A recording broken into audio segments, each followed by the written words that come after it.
Vou jogar assim mesmo. Ah, bosta. Nossa, eu dei Boa. 2 step, né?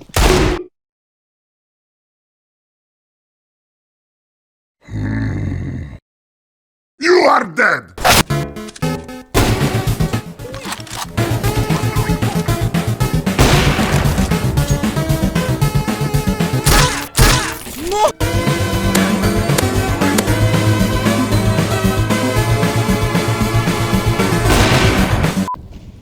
Vamos ver. Tem um atrás da torneira, tem uma torneira.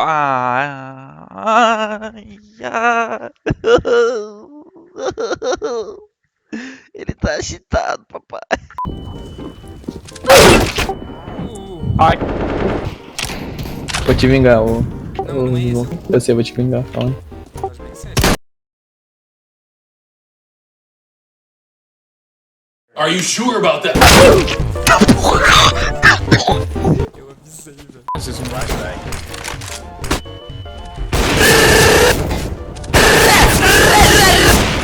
Nossa, Fox, tu recusou o Pedrinho, tadinho.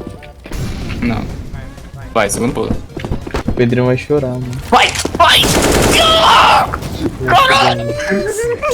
Passa alguém, Smoke, bota alguém. Pô, fiz tudo de game, velho.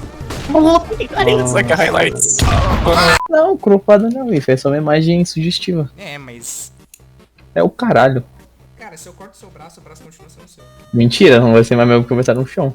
Ah, então quer dizer que se seu dinheiro cair no chão, não é mais seu. Sim, se eu vejo uma carteira no chão, eu vejo. É minha. Não, tá errado.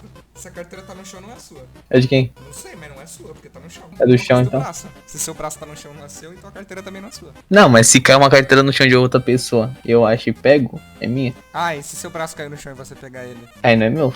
Eu tô roubando o braço do chão.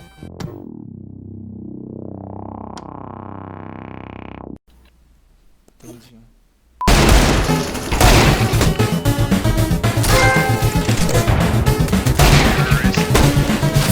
Tem jungle?